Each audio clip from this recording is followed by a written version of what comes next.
بسم اللہ الرحمن الرحیم الحمدللہ رب العالمین وصلی اللہ علی محمد وآلہ الطاہرین ولعنۃ اللہ علی اعدائہم اجمعین الی قیام یوم الدین انا للہ وانا الیہ راجعون۔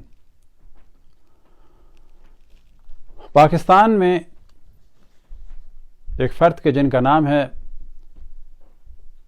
سید جواد،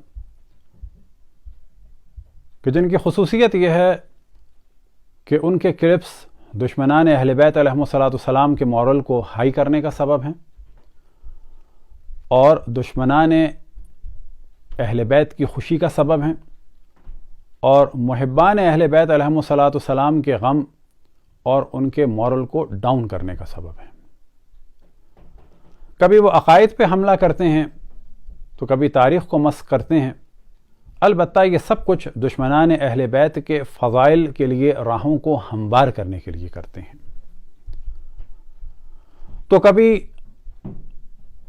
زبان سے ایسے الفاظ ادا کرتے ہیں کہ جس سے امامے اور علماء اہل تشیع کی توہین ہو، خصوصاً خواتین کے بارے میں جو بددعاؤں اور وحشیوں اور جاہل قبیلوں والوں کی مینٹلٹی ہے اور جو زبان ہے وہ استعمال کرتے ہیں۔ اور پہلے بھی ہم توجہ دلا چکے اور باقاعدہ ایک دفعہ پورے ان کے کلپس بھی لوگوں کے سامنے پیش کیے، اور ہدف یہی تھا تاکہ لوگ نہ سمجھیں کہ یہ کوئی شیعہ عالم دین ہے کہ جس کی ایسی زبان ہے۔ اب انہوں نے دعا زہرا کے بارے میں بہت ہی عجیب و غریب الفاظ استعمال کیے کہ جن میں ایک لفظ ہے فاحشہ۔ تو اپنی گفتگو میں انہوں نے کبھی بد کردار بچی، کبھی گمراہ بچی اور کبھی ناپاک کردار اور پھر لفظ فاحشہ استعمال کیا۔ نام اس نے دعا زہرا رکھا ہوا ہے اور عمل اس کا دیکھیں کتنا پلید عمل ہے۔ سب سے پہلے تو باقاعدہ کیس کر کے اس سے نام بدلوایا جائے۔ فحشہ کے اوپر نہیں جچتا یہ نام، فحشہ کے اوپر نہیں جچتا یہ نام، فحشہ کے اوپر نہیں جچتا یہ نام۔ اور پھر والدین کے لیے کہا کہ یہ صحیح نہیں ہے کہ ایسے بچوں کا دفاع کیا جائے۔ والدین اس بچی کے، ان کا یہ فریضہ نہیں بنتا جتنے وہ آگے آ گئے ہیں۔ جب اولاد عاق ہو جائے، نافرمان ہو جائے، تو نافرمان کو نافرمان مانو، نافرمان کو نہ پھر کلیجے سے لگاؤ، دل سے لگاؤ۔ غلط کر رہے ہو آپ بھی، نافرمان ہو گئی ہے آپ کی اس کو عزت کی پرواہ نہیں ہے۔ عدالت میں آپ کے سامنے آپ کو اس نے ذلیل کیا، پولیس کے سامنے ذلیل کیا، ہر ایک کے سامنے اس نے ذلیل کیا۔ اگر اس سے غلطی ہو گئی ہوتی تو وہ معافی مانگ لیتی اور گھر چلی جاتی، لیکن وہ ڈٹی ہوئی ہے اس کے اوپر۔ خوب والدین پیچھے ہٹ جانا چاہیے ان کو۔ اگر اولاد گندی ہو جائے تو پھر بھی والدین آخر تک اس گندی اولاد کے لیے بھی اپنا سب کچھ قربان کریں، جہنم میں ڈالیں اس قسم کی اولاد کو۔ تو سوال یہ پیدا ہوتا ہے کہ حضرت نوح علیہ السلام تو آخر وقت تک اپنے بچے کو ہدایت کی جانب دعوت دے رہے ہیں، اور آپ اتنی جلدی اس بچی کی ہدایت سے نا امید ہو گئے، جبکہ انبیاء علیہم السلام اور پھر ان کے بعد ائمہ علیہم السلام اور علماء صالحین کی یہ کوشش رہی کہ آخر وقت تک لوگوں کو اللہ کی جانب اور ہدایت کی جانب دعوت دی جائے۔ البتہ یہ والدین کی ذمہ داری ہے کہ وہ بچوں کو کسی حال میں بھی نہ چھوڑیں اور آخر وقت تک ان کو صحیح راہ کی جانب دعوت دیتے رہیں۔ اگر کسی کا بچہ ہیروئنی ہو گیا ہے تو اس کے معنی یہ ہے کہ ہم اس کو چھوڑ دیں؟ اگر وہ ہیروئن پی پی کے گلیوں میں بیٹھا ہے اور بے ہوش روڈوں پر پڑا ہے تو اس کو چھوڑ دیں؟ نہ والدین کو چھوڑنا چاہیے اپنے بچوں کو، نہ بہن بھائیوں کو چھوڑنا چاہیے اپنے بہن بھائیوں کو، اور نہ قوم اور ملت کو چھوڑنا چاہیے اپنے اہل قوم اور اپنی اہل ملت کو، اور بلکہ کسی بھی انسان کو کسی بھی انسان کے حال پر نہیں چھوڑنا چاہیے۔ جو ہو سکتا ہو اس کی کوشش کرنی چاہیے۔ اب یہاں پر ہم بتاتے چلیں کہ مسئلہ نہ جاننے کی وجہ سے اگر کوئی شادی کرتا ہے بغیر ولی کی اجازت کے تو شادی صحیح نہیں ہے، یہ ایک موضوع ہے۔ آیا اس کے بعد جو جسمی تعلق برقرار ہوگا اس کو زنا کہا جا سکتا ہے؟ تو جواب یہ ہے کہ نہیں. جو بچہ پیدا ہوگا کیا اس کو ولد الزنا کہا جائے گا؟ تو جواب ہے کہ نہیں. یہاں پر اس سیکشول ریلیشن شپ کے لیے جو فقہ میں لفظ استعمال ہوتا ہے وہ ہوتا ہے کہ وطیہ بالشبہ. ایک شبہ ہے یہاں پر، زنا نہیں کہا جا سکتا. اور یہ بھی یاد رکھیں، ہمارے دیہاتی قسم کے، وحشی قسم کے کلچر کو اسلام کے نام پر پروموٹ کرنے والے ملا اور سو کالڈ دیندار لوگ، اگر دو افراد کو آپ بدترین حالت میں بھی دیکھ لیں تو بھی زنا ثابت کرنا الگ موضوع ہے اور اس حالت میں دیکھنا الگ موضوع ہے. یہ تفصیلی گفتگو ہے. لیکن اگر ثابت بھی ہوگا تو ایک دفعہ زنا ثابت ہوگا. ان موصوف نے کیونکہ 3 گھنٹے بولتے ہیں اور ہدف یہ ہوتا ہے کہ نئی بات کرنی ہے چاہے کچھ ہو جائے، انہوں نے لفظ استعمال کیا اس بچی کے لیے کہ ایسے میں تو دشمن بھی یہ لفظ استعمال نہیں کرتا کسی کے لیے. یعنی اتنی غیرت نہیں ہے، حمیت نہیں ہے، اور ان کے طرفداروں میں سے کوئی انسان ایسا نہیں ہے جس میں اتنی غیرت ہو، حمیت ہو، انسانیت ہو کہ وہ ان کو سمجھائے کہ بابا ایسے میں ایسے الفاظ استعمال نہیں کرتے. کیا سوچا اس شخص نے کہ ماں باپ پر کیا گزری ہوگی، یا بچی پہ کیا گزری ہوگی کہ لفظ فاحشہ استعمال کر رہے ہیں؟ اس شخص کو نہ لگتا ہے اردو آتی ہے، نہ عربی آتی ہے، نہ فارسی آتی ہے. اردو اور فارسی میں تو صرف اس کے یہ معنی ہیں فاحشہ کے کہ وہ عورتیں کہ جو اپنی عزت کی باقاعدگی سے نیلامی کرتی ہیں پیشے کے طور پر.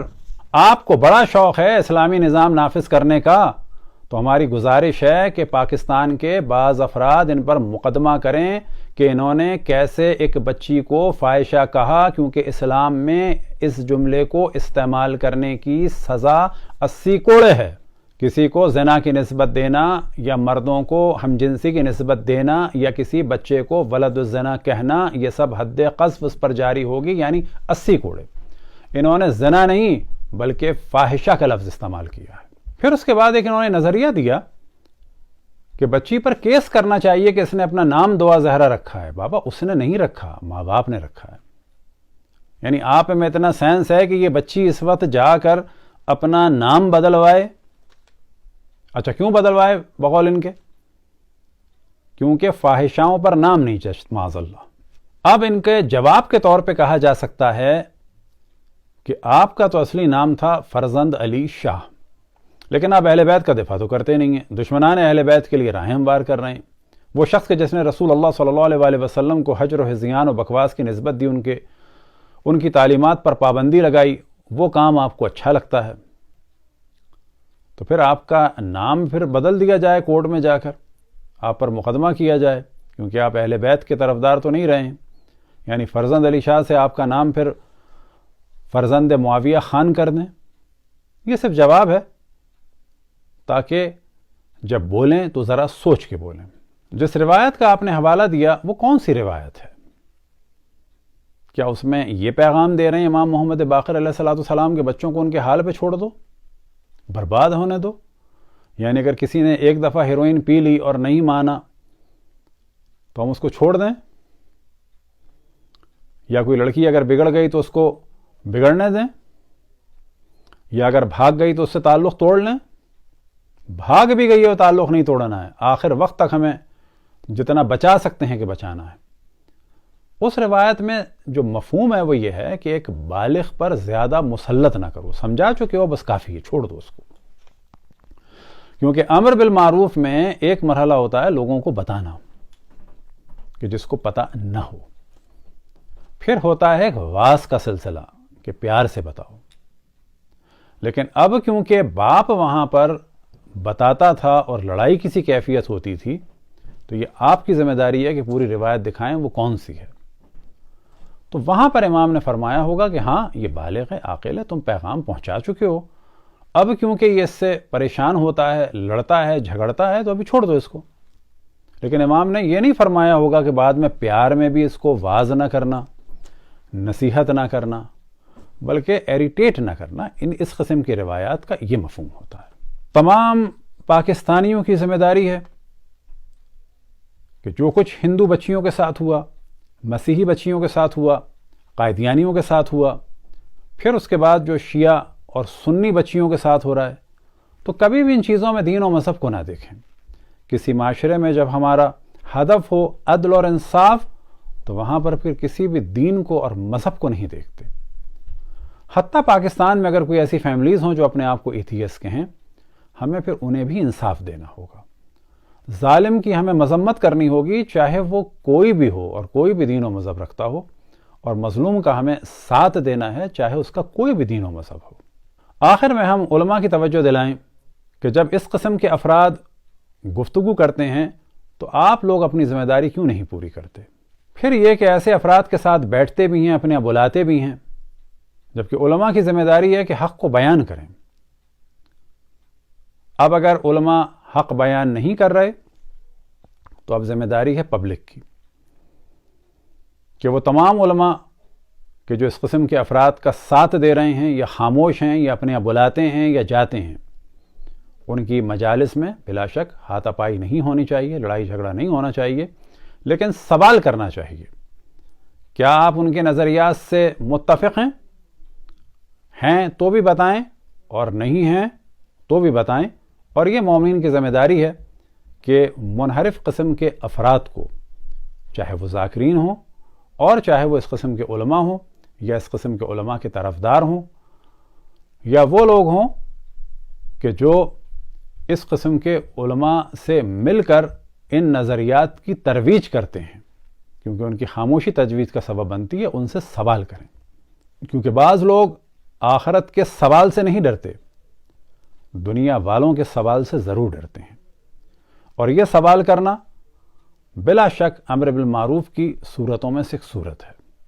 دعا ہے کہ خداوند تبارک و تعالیٰ پاکستان میں اور پاکستان کے باہر جہاں جہاں بھی جس انسان پہ ظلم ہو، خصوصاً جو بچوں کا استحصال کر رہے ہیں یا بچوں کو ورغلاتے ہیں، اور ان میں بھی خصوصاً لڑکیوں کو، تو اس کے بارے میں بیدار ہوں، قانون سازی کریں۔ اور آخر میں ہم توجہ دلائے گفتگو ختم کریں کہ بار بار ہم اس جانب توجہ دلا رہے ہیں کہ پورے پاکستان میں شادی کی ایک عمر ہونی چاہیے، مثال کے طور پہ 18 سال، ہر صوبے میں ایک عمر ہونی چاہیے، اور کورٹ میرج کرنے والی بچیوں کی عمر میں اضافہ ہونا چاہیے، مثال کے طور پر 22 سے لے کر 25 سال۔ اسی طریقے سے لڑکوں کی عمر میں اضافہ ہونا چاہیے، اور ایسے لڑکوں کی کورٹ میرج ہونی چاہیے کہ جو کفالت کر سکیں، اور گھر سے بھاگنے والیوں کو سپورٹ نہیں کرنا چاہیے، کیونکہ یہ سپورٹ اگلی زندگی میں جو زیادہ پاسبلٹیز ہیں وہ ان کی بربادی کا سبب بنتی ہیں۔ اور اگر کبھی ایسا ہو جائے تو گھر والوں کو دوبارہ اپنے بچوں کو ایکسیپٹ کر کے ایک نئی زندگی کی جانب دعوت دینی چاہیے۔ وصلی اللہ علی محمد وآلہ الطاہرین۔